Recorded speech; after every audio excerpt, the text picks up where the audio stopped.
My dear friends, listen to me carefully.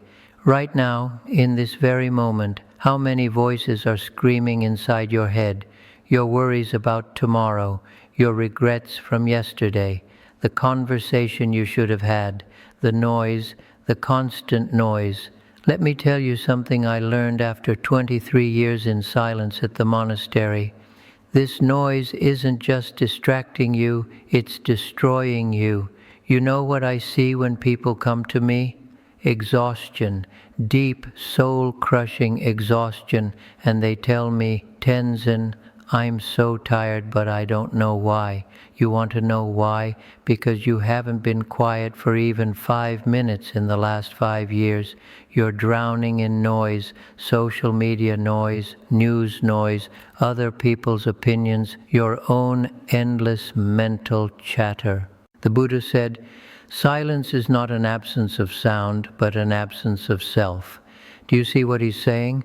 When you're constantly talking to others, to yourself, filling every gap with sound, you're running away.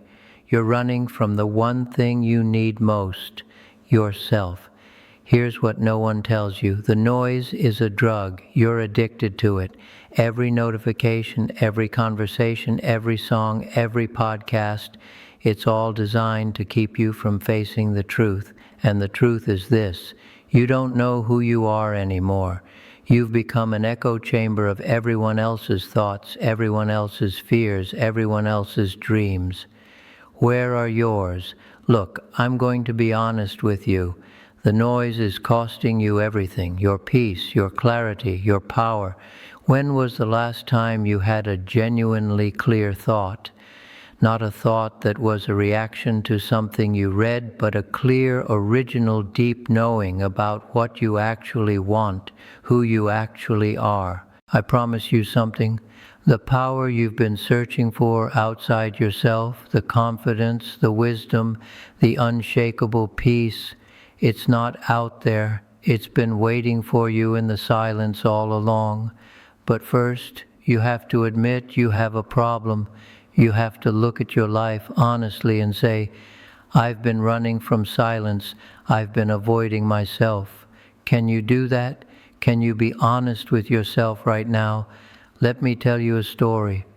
28 years old, freshly arrived at the monastery in Nepal, thinking I had all the answers. My teacher, Rinpoche Jamyang, looked at me and said, "You talk too much."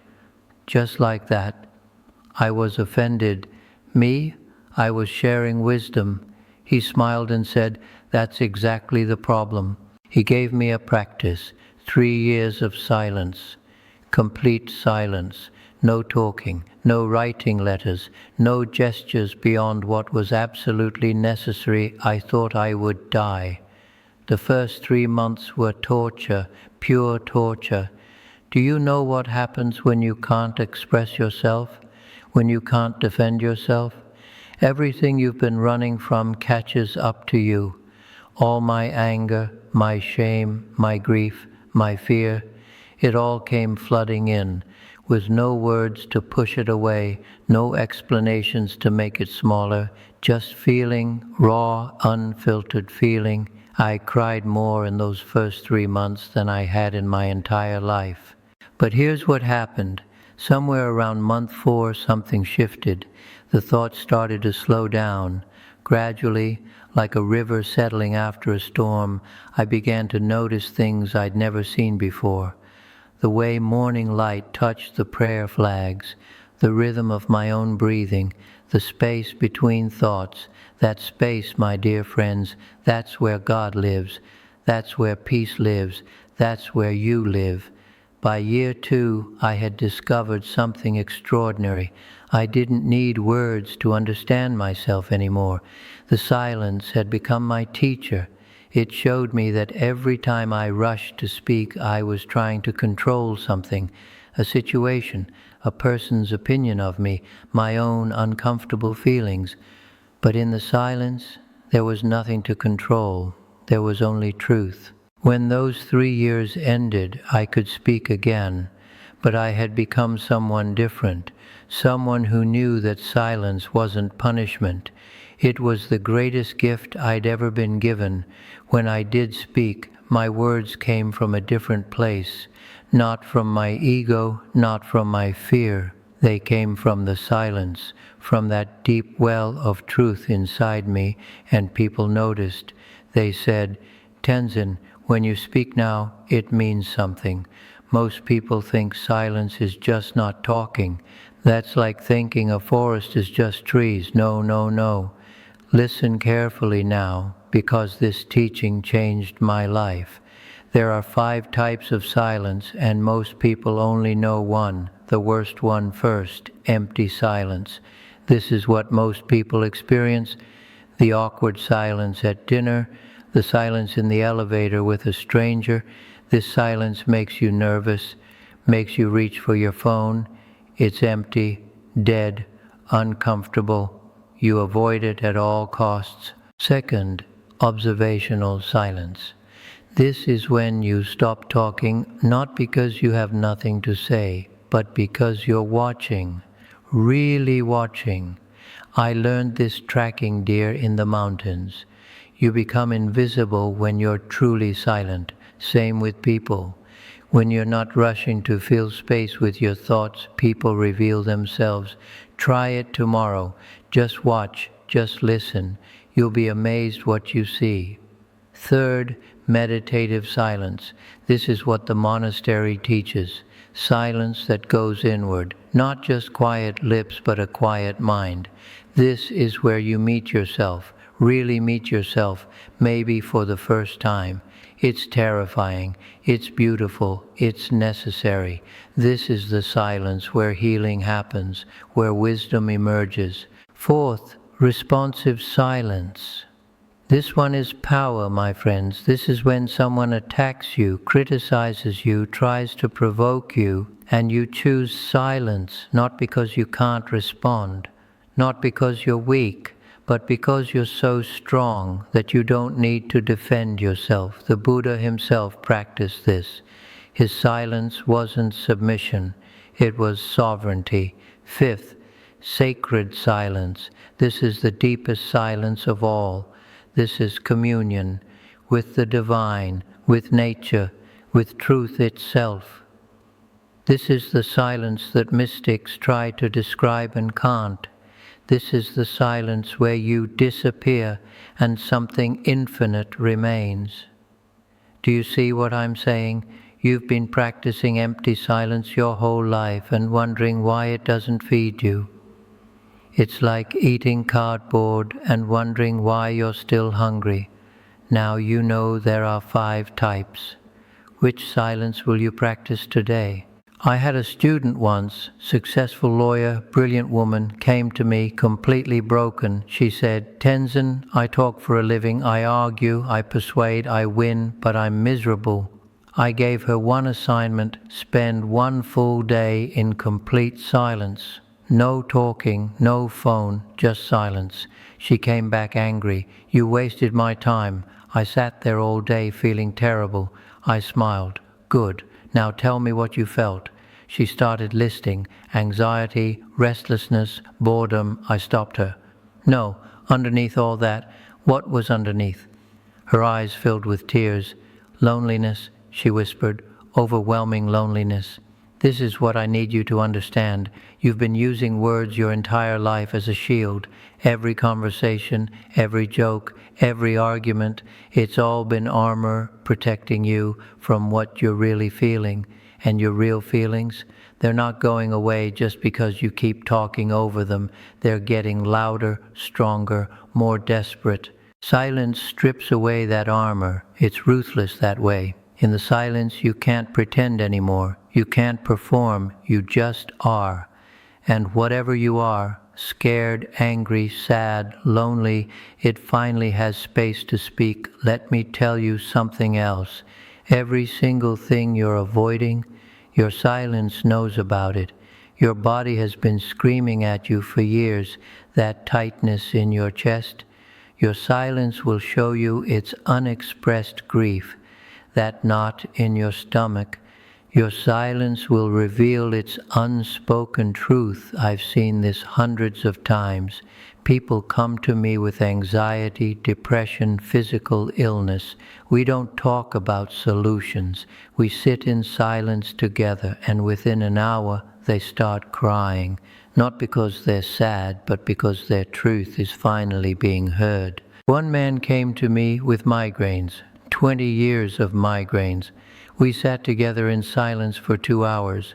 Halfway through, he started shaking, then sobbing. When it was over, he said, "My father died when I was 12. I never cried, not once."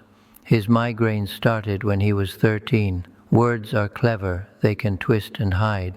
But silence? Silence is honest, brutally, beautifully honest. It shows you exactly what you've been running from.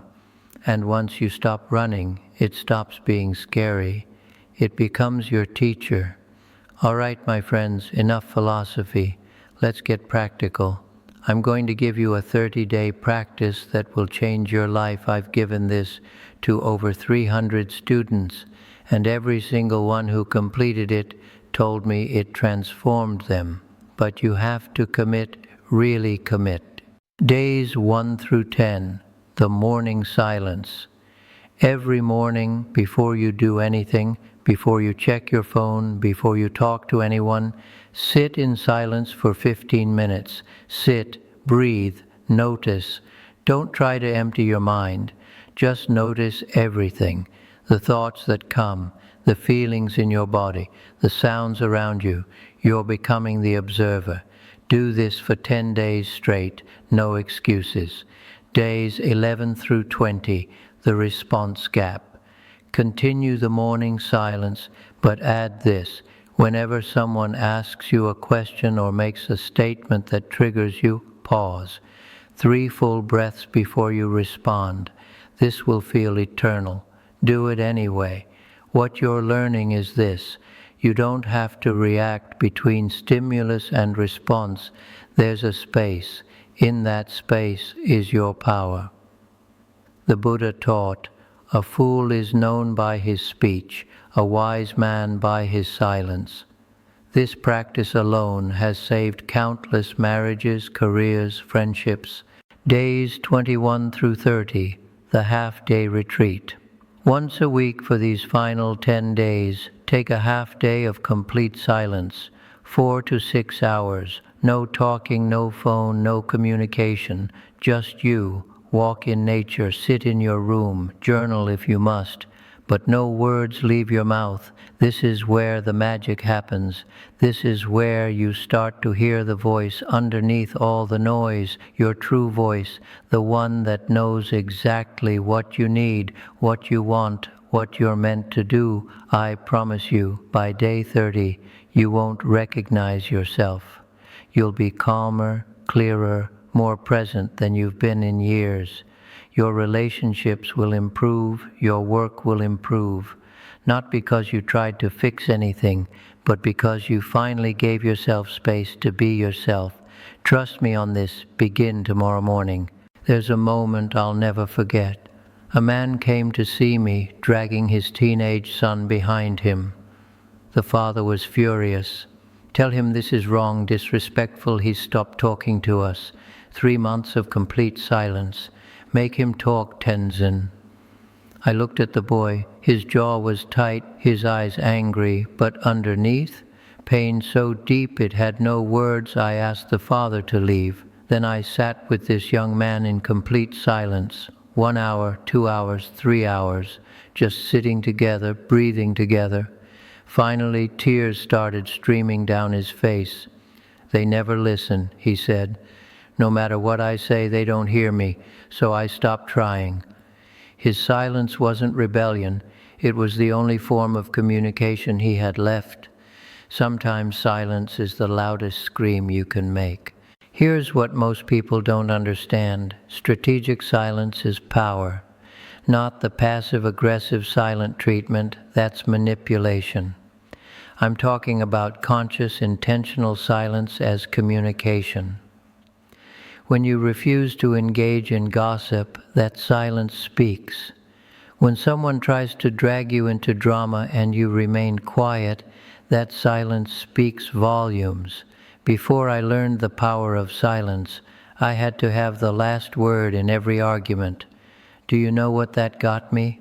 Exhaustion and more arguments. Now, when someone criticizes me, attacks my teaching, questions my integrity, I usually say nothing. Not because I can't defend myself, I could construct beautiful arguments, but because I don't need to. My silence says, your opinion of me is not my responsibility. My silence says, I'm so secure in who I am that your words cannot shake me. My silence says, I refuse to meet your anger with more anger. The Tao Te Ching teaches, those who know do not speak, those who speak do not know. This doesn't mean wise people are mute. It means they understand that some truths are too deep for words, some moments too sacred for commentary, some conflicts too small to feed with attention. Your silence, wielded consciously, can end arguments, heal wounds, and command respect in ways your words never could. After my 3 years of silence ended, people expected me to be eager to talk again, but the opposite happened. I discovered something I never could have found in all my years of speaking. I found out who I actually am. In all that silence, something extraordinary emerged. Creativity, deep, unexpected creativity, without the constant input, other people's ideas, opinions, theories. My own voice finally had room to breathe. I started writing poetry. Me. I'd never written a poem in my life, but in the silence, words started flowing that weren't borrowed, weren't rehearsed. They were mine. This is what happens on the other side of noise. You discover your authentic voice, not the voice shaped by your parents, your culture, your education, your trauma, the voice that existed before all of that, the voice that is purely, completely you. I've watched this happen again and again. A businessman who discovers he actually wants to paint a teacher who realizes she's been speaking other people's truths instead of her own. A doctor who finds out he became a doctor to please his father, not because he wanted to heal. The silence reveals what all the noise was covering up, your true self. But it's not just creativity, it's clarity. In the monastery, we say, a confused mind is a loud mind. When you're genuinely clear about something, really, truly clear, there's a stillness to it. No second guessing, no mental chatter, just knowing. That's what silence gives you. And here's something else. You discover presence, real presence, not the fake I'm listening presence where you're planning what to say next, but the kind of presence that makes people feel truly seen, the kind of presence that is itself healing. My teacher used to say, the gift of silence is the gift of being. Most people are so busy doing, talking, planning, explaining, defending, that they forget how to simply be. But in that being, that's where life actually happens. That's where love happens. That's where you finally come home to yourself. My dear friends, we've come to the end of our time together, but really it's just the beginning. Everything I've shared with you, every teaching, every practice, every story, it all comes down to this one truth. You already have everything you need right now, in this moment. The peace you're seeking isn't waiting for you at the end of some long spiritual path. It's here, in the silence, right now, but you have to choose it. I can't give you silence. Your meditation apps can't give you silence. Only you can give yourself this gift, and make no mistake, it is a gift, the greatest gift you could possibly give yourself. So here's my invitation. Starting tomorrow morning, commit to just 5 minutes of silence. 5 minutes of sitting with yourself, breathing, noticing. No phone, no music, no distractions, just you and the silence. Can you do that? Will you do that? Because I promise you, this one small practice will crack open your life. It will show you things about yourself you've forgotten or never knew. It will give you strength you didn't know you had. It will connect you to something deeper than your thoughts, your worries, your endless mental noise. Let me tell you one more thing before we part. When I came out of my 3-year silence, someone asked me, "What did you learn?" I thought for a long time, then I said, "I learned that silence isn't empty, it's full of life, full of truth, full of love. We're the ones who are empty, trying to fill ourselves with noise. Don't be empty anymore, my friends. Don't keep filling the void with other people's words, other people's lives, other people's dreams. Turn toward the silence. It's been waiting for you. It's always been waiting for you. Go in peace, go in silence, and when you speak again, and you will speak, you must speak, let your words come from that deep well of silence within you. Let them be true. Let them be kind. Let them be necessary. Thank you for walking this path with me."